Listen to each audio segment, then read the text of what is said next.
Hello students, today I am going to discuss solution of system of linear equations using matrices. ठीक है, यानी कि आपको system of equations दिया हुआ है। तो यहाँ पर अभी हम बात करेंगे अगर आपके पास सिस्टम है 3 लीनियर इक्वेशंस का। क्लियर? तो this is the system of 3 linear equation. अब हम इसको मैट्रिक्स, सबसे पहले हम इसको मैट्रिक्स फॉर्म में लिखेंगे। तो एक हम मैट्रिक्स बनाएंगे, कोफिशिएंट मैट्रिक्स हम बनाते हैं जिसको हम कहते हैं ए। ठीक है, तो हमने क्या किया, ये कोफिशिएंट मैट्रिक्स बनाई। इसमें आप देखो फर्स्ट रो है, कोफिशिएंट है ये एक्स का a1, फिर y का b1, फिर z का c1। तो a1 b1 c1, फिर नेक्स्ट में a2 b2 c2, a3 b3 c3। तो इसको कहा हमने A, this is the coefficient matrix. Now again column matrix of unknowns, यानी कि वो कौन से हैं, एक्स वाई एंड जेड। ठीक है, और थर्ड आपने बनाई है B column matrix of constant, जो आपके राइट हैंड साइड के कांस्टेंट है, d1 d2 d3। अब ये जो आपने मैट्रिक्स लिखी है वो किस तरह से लिखी है कि आपने जो हमारा सिस्टम है उसको आप कैसे लिखोगे, ए एक्स इक्वल टू बी। अगर आप इसको चेक करो, ए एक्स इक्वल टू बी, देखो ज़रा, ए एक्स ये आपका ए और एक्स है। अब अगर आप इनको मल्टीप्लाई करते हैं तो इसका जो ऑर्डर है वो 3/3 है।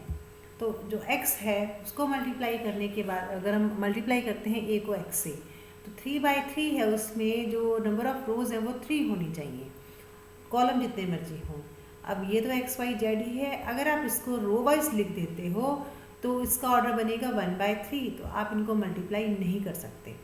ठीक है, तो इसका मतलब हमने इसको इस तरह से लिख लिया 3/1 के ऑर्डर में। अब आप इनको मल्टीप्लाई करेंगे तो आपको मिलेगा a1x + b1y + c1z। ठीक है, अब जो रिजल्टिंग मैट्रिक्स मिलेगी, रिजल्टेंट मैट्रिक्स जो मिलेगी उसका ऑर्डर कितना मिलेगा, देखो उसका ऑर्डर है 3/3, इसका ऑर्डर है 3/1। तो जो रिजल्टेंट मैट्रिक्स मिलेगी उसका ऑर्डर कितना मिलेगा, 3/1 ही मिलेगा। तो यानी कि जो इक्वल में जो मैट्रिक्स आएगी उसका ऑर्डर कितना होना चाहिए, 3/1, 3 रोज एंड 1 कॉलम। इसलिए बी मैट्रिक्स जो कांस्टेंट मैट्रिक्स है, जो राइट हैंड साइड के जो कांस्टेंट्स है उनको इस तरह से लिखा गया। ठीक है, so this system of equations can be written as ax = b।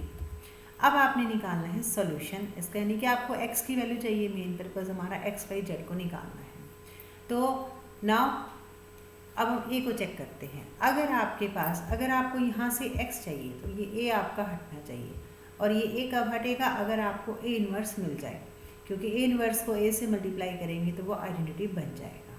ठीक है, और आइडेंटिटी मैट्रिक्स को आप किसी भी मैट्रिक्स से मल्टीप्लाई करते हैं तो वही मैट्रिक्स आ जाती है। अब अगर इसका इन्वर्स चाहिए तो ये कैसी होनी चाहिए, नॉन सिंगुलर होनी चाहिए, क्योंकि अगर a नॉन सिंगुलर है तो उसका डिटर्मिनेंट नॉन जीरो होगा और a इन्वर्स एग्जिस्ट करेगा। Now pre multiply by a inverse, a inverse a × x = a inverse b। ये आपका अब इसमें एसोसिएटिव लॉ होल्ड करता है, तो पहले हम इन दोनों को मल्टीप्लाई कर लेते हैं। ये आपका आइडेंटिटी बन गया, identity x = a inverse b, और ये तो x ही बन गया, सो x = a inverse b। So this is the way जिससे हम अपनी सिस्टम को, लीनियर इक्वेशंस के सिस्टम को सॉल्व करेंगे।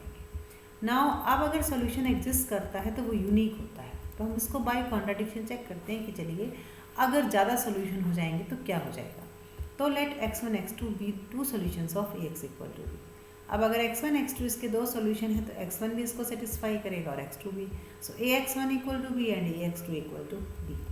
अब दोनों ही b के इक्वल हैं, so from these two 1 and 2 ax1 = ax2। Clear? Now pre multiply by a inverse, so a inverse ax1 = a inverse ax2।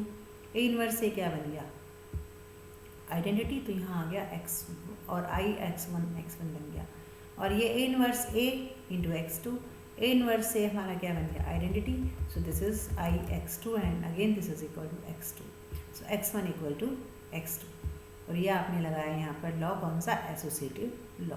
तो आपका सोल्यूशन कैसा हो गया, यूनिक।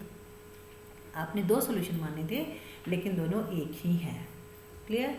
अब हमारे पास अगर सिस्टम कंसिस्टेंट होता है। कंसिस्टेंट का मतलब जब आपका पास सोल्यूशन एग्जिस्ट करता है तो उसको हम क्या कहते हैं कि हमारा सिस्टम कंसिस्टेंट है। तो अगर सिस्टम कंसिस्टेंट है तो सिस्टम का कम से कम एक सोल्यूशन जरूर होगा, और अगर सिस्टम इनकंसिस्टेंट है इसका मतलब सिस्टम का कोई भी सॉल्यूशन नहीं है।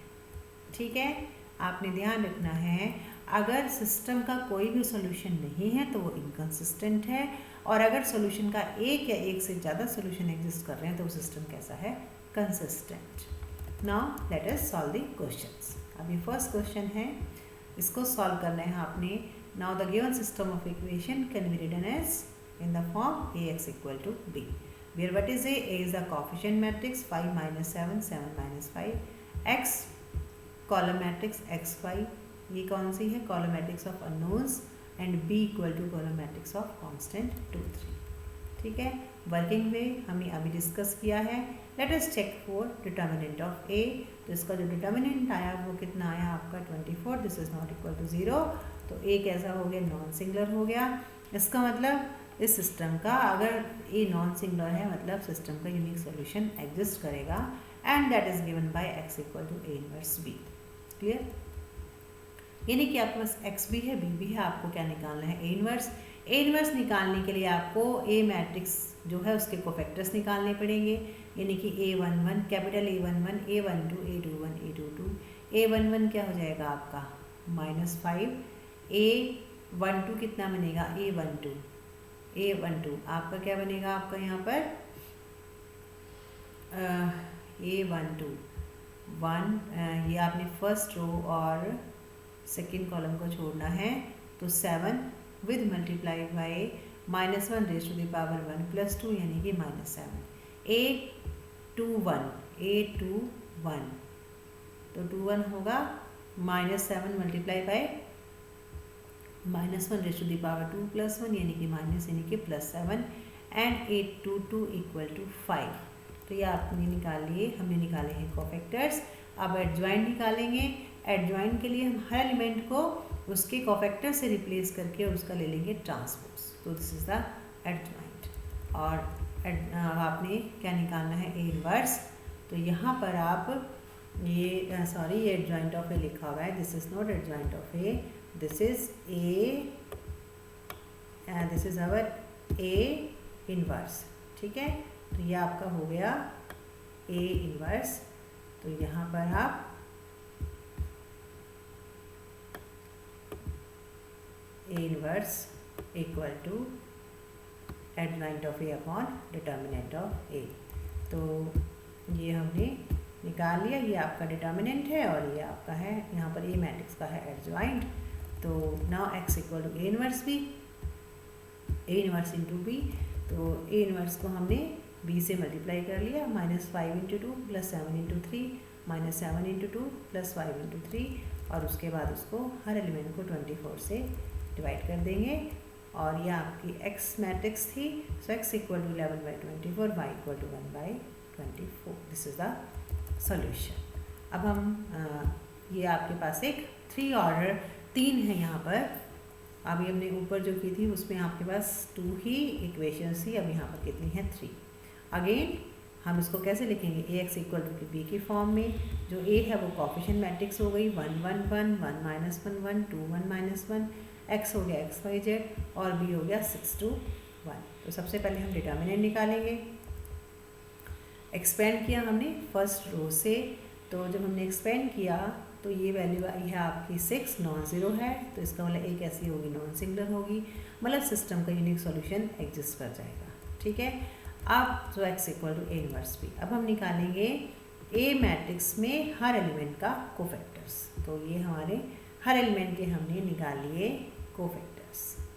ठीक है, तो इस तरह से आप कोफैक्टर्स निकालेंगे।